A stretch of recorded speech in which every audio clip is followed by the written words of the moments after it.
Anne-Audrey, bonjour. Bonjour. Merci de nous accorder quelques minutes dans cette journée de formation. Plaisir. Alors, vous êtes enseignante à l'école hôtelière de Lausanne. C'est ça. Et en 2013, vous avez remporté le concours Qui sera le prochain grand pâtissier diffusé sur France 2. Tout à fait. Selon vous, qu'est-ce qui vous a permis de vous démarquer des autres concurrents et de remporter le titre? C'est difficile comme question. Non, après, on était tous doués. Ça dépendait aussi à quelle épreuve on était très bon ou pas. Et il y a des jours où on avait moins de chance que d'autres. Moi, il s'est trouvé que les jours où il fallait être en forme, j'étais plutôt en forme. Et après, je pense que ce qui a fait la différence, c'est que déjà, j'ai appris avec des très bons professionnels. Donc, je pense que j'avais des bonnes bases au niveau des serres-assiettes. Il m'en manquait d'autres, mais que j'ai pu pallier avec certaines épreuves, justement. Et puis après, je pense qu'au niveau création et créativité, j'étais là. Après, sans prétention aucune, parce que mon concurrent, Yann Mengui, qui était en finale avec moi, c'est un super pro aussi, mais voilà, et ce jour-là j'étais peut-être meilleure et c'est ce qui a fait la différence. Merci beaucoup. Et vous avez l'air très jeune, est-ce que j'oserais vous demander votre âge? Plus si jeune que ça, merci, non, je vais avoir 32 ans. D'accord. Et à quel âge avez-vous commencé la pâtisserie? Alors, jeune et en même temps pas jeune pour le métier. J'ai commencé, j'avais 22 ans, à peu près 22, 23 ans. J'ai changé de... j'ai un bac général, je suis française, donc j'ai un bac général économique et social. Après, j'étais en fac d'histoire, donc rien à voir, et j'ai vite compris que c'était pas la voie à suivre. J'ai mis du temps à comprendre ce que je voulais faire, donc je me suis lancée dans un diplôme d'hôtellerie-restauration en 2 ans, où là j'ai pu quand même pratiquer un peu la cuisine, la pâtisserie, et il y avait un peu de gestion, il y avait un peu tout ça. Et en fait la pâtisserie, je savais déjà que j'étais attirée par les matières de bouche et que j'avais plutôt un bec sucré, mais la pâtisserie ça a été vraiment une révélation, bien plus que la cuisine. Et c'est pour ça qu'après j'ai décidé de me spécialiser en 1 an, mais du coup quand j'ai commencé à me spécialiser, j'avais déjà 22 ans. Est-ce que vous avez pensé participer un jour à une émission telle que Qui sera le prochain grand pâtissier? Comment est-ce que vous êtes arrivé à ça? Alors, en tout cas pour ma part, je me suis pas levée un matin en me disant ouais je vais faire de la télé, pas du tout. J'avais déjà fait des concours pâtisserie mais qui sont pas du tout médiatisés, voilà, qui sont connus dans le milieu de la pâtisserie mais pas du tout au grand public. Et du coup j'ai quand même rencontré comme ça pas mal de grands chefs, de grands pâtissiers. Et quand ils ont lancé la première émission, ils ont commencé à faire le casting, il y a eu beaucoup de demandes, mais peu de demandes de femmes. Donc ça a été finalement d'une certaine façon bien pour moi, parce que du coup ils ont commencé à happer un peu tous les contacts qu'ils avaient dans les métiers en pâtisserie. Et moi comme j'avais fait des concours, mon nom a dû apparaître à un moment donné, et on m'a appelé en me proposant l'émission. Et du coup, sur le coup, j'étais un petit peu le côté concours challenge, oui, ça me plaisait parce que j'en avais déjà fait et j'adore ça. Par contre, le côté télé, ça me dérangeait un peu plus.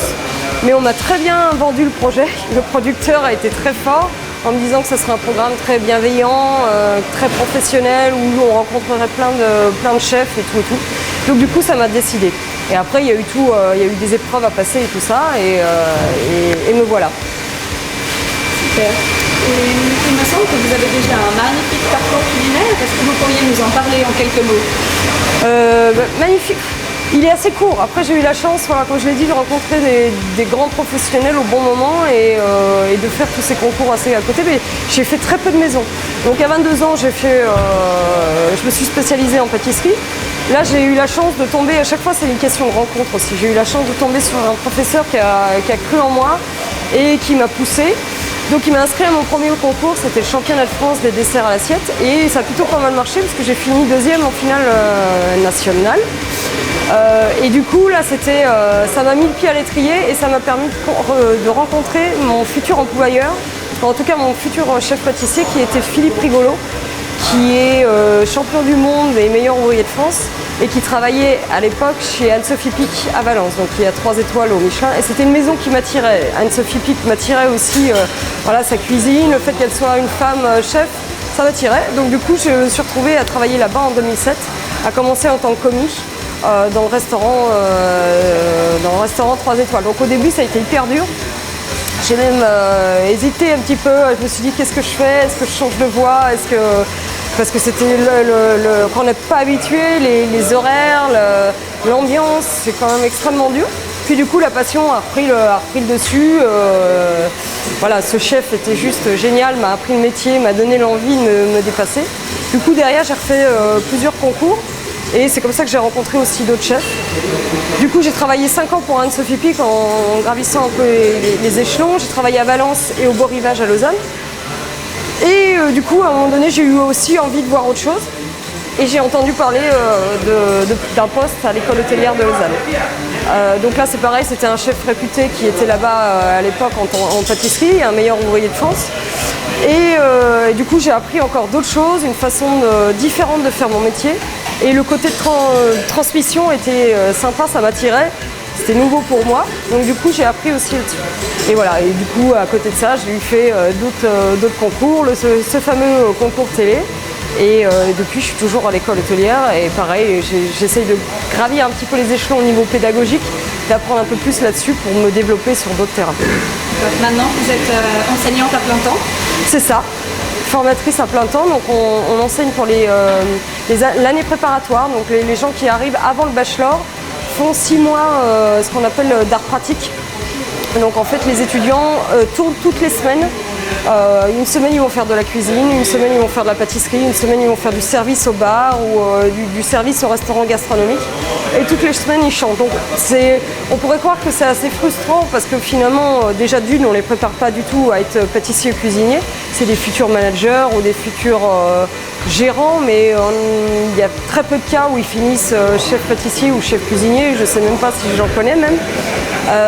Mais après c'est un côté intéressant parce qu'ils sont très curieux. Et puis voilà, toutes les semaines c'est un nouveau challenge, leur apprendre la pâtisserie parce qu'ils n'ont aucune base ou très peu. Et c'est intéressant. Et ça nous apprend aussi nous à nous renouveler à chaque fois et à nous remettre aussi en question, donc c'est assez intéressant. D'accord. Et alors maintenant on va retourner un petit peu dans la pâtisserie. J'aimerais savoir quelle saveur vous aimez associer. Alors il y a beaucoup de gens qui me chambrent un petit peu avec ça. Ma famille notamment. Je mets beaucoup dans toutes mes recettes, c'est la petite anecdote, je mets beaucoup de zeste de citron vert. Dans un biscuit, dans une mousse, je trouve que ça donne le petit coup de peps des fois qui manque. Et j'aime bien, donc j'en rajoute un peu partout. Après les associations que j'aime bien, il y en a plein. Un fruit vraiment que j'adore à travailler, c'est la fraise. Je m'éclate avec la fraise, la couleur, je trouve ça génial. Et ça va avec plein de choses. Et mon association fétiche, c'est vraiment menthe et fraise. Et on a travaillé, on le décline un peu tous les ans. On fait un baba morito fraise. Donc un petit baba imbibé avec un sirop de menthe, avec du rhum et un coulis de fraise. Donc ça se marie assez bien et c'est quelque chose que j'aime bien. Ouais. Et comment vous travaillez vos recettes? Comment vous les élaborez? Est-ce qu'il y a une phase en amont? Vous faites ça chez vous, dans votre cuisine? Ou c'est plus un petit peu après avec la saison ou par coup de cœur, par envie du jour? Alors, il y a plein de phases. Non, le processus est toujours un petit peu le même. Il y a des phases de création où on est un petit peu obligé. Voilà, on sait qu'on va changer de carte, donc on met le cerveau en marche. Après, il y a d'autres fois où on va goûter quelque chose. Ou par exemple, pendant les vacances, j'ai goûté un cocktail. C'était un gin tonic, je crois, et il y avait du concombre dedans. Et je me suis dit, gin, concombre, c'est top. Et si on rajoutait un peu de pomme dedans, je sais pas, ça m'est venu comme ça. Je suis sûre, donc j'ai pas encore essayé, mais je suis sûre que ça va fonctionner. Donc voilà, il y a des fois ça démarre de là en se disant ouais ça je suis sûre que ça pourra fonctionner, il faut que j'essaye. Et puis il y a d'autres fois après il y a un travail de réflexion. Quand on change de carte, on se dit bon bien sûr en fonction des saisons. Moi j'envisageais pas de travailler de la fraise au mois de décembre. C'est pas envisageable, donc on est puis la nature est quand même bien faite. À chaque saison, on nous offre des produits quand même qui sont top, différents. Les agrumes en hiver, là en ce moment, on est dans la prune, la figue. Toutes les saisons, il y a moyen de se faire plaisir.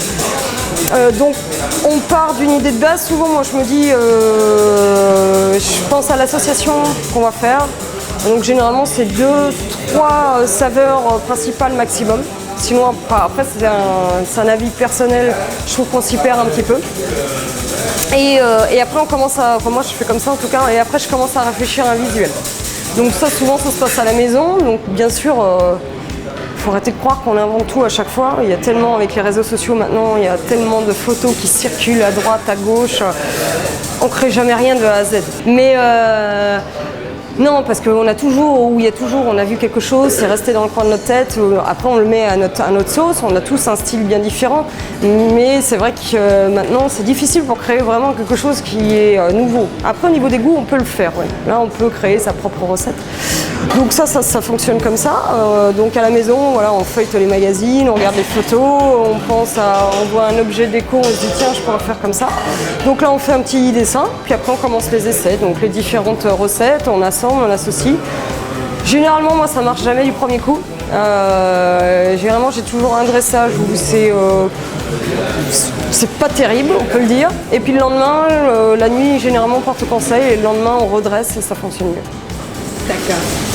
Et est-ce que vous avez un dessert que vous aimez plus préparer que les autres? Ah, la question. Qu'est-ce que je fais souvent? C'est une bonne question. Des amis à la maison. Ouais. Est-ce qu'il y a un plat, un dessert qui ressort? À chaque fois, maintenant, je me justifie moi, mais à une époque, à la maison, c'est pas vraiment pratique de faire les mêmes desserts qu'on fait en restaurant, parce qu'on n'a pas l'équipement, parce que plein de trucs, et puis qu'on n'a pas le même temps non plus. Quand je rentre à la maison, je suis très gourmande, mais j'ai pas envie de passer 4 heures à préparer juste le dessert. C'est pas possible, parce que ça prend du temps. Donc souvent, moi, ce que j'aime bien, c'est quand l'été, c'est des clafoutis, des crumbles, c'est des choses très simples. Alors après, oui, j'essaie de ramener une petite touche.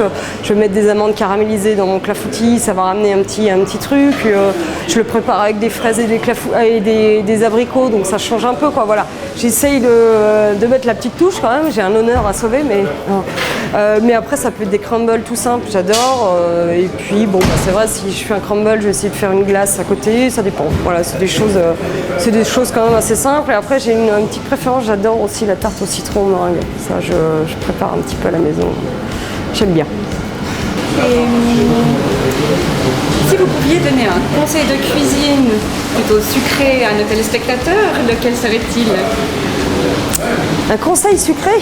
Oui, un conseil sucré. C'est pas difficile ça, comme pensez aux zestes de citron vert dans vos biscuits et vos chantilly. Vous verrez, ça donne la petite touche de peps nécessaire dans un dessert. Voilà. Parfait. Et ma dernière question, vos projets pour la suite? Les projets pour la suite, c'est une bonne question. Moi, je fonctionne un peu au jour le jour. Honnêtement, j'ai du mal à faire des projets à long terme. Souvent, c'est quand je sens que j'en ai marre ou que je m'ennuie un peu, là, je commence à penser à ce que je vais faire. Mais pour l'instant, c'est pas le cas, je m'ennuie pas du tout. À l'école, ça bouge tout le temps. On a des professionnels qui sont géniaux. Actuellement, j'ai un chef qui est meilleur ouvrier de France, donc avec lequel je continue à apprendre parce que c'est un métier dans lequel on apprend constamment, donc ça, c'est génial. Donc du coup, non, pour l'instant, j'ai pas tellement de projets. Donner des formations comme ça m'a plu. Donc j'espère pouvoir en faire d'autres et continuer là-dedans, en parallèle de mon travail. Mais non, pour l'instant, continuer mon boulot et m'éclater dans mon boulot, c'est déjà un beau projet, je crois. Je pense aussi. En tout cas, merci beaucoup de nous avoir De rien, merci à vous. Et bonne fin de journée. Merci, vous aussi. Merci.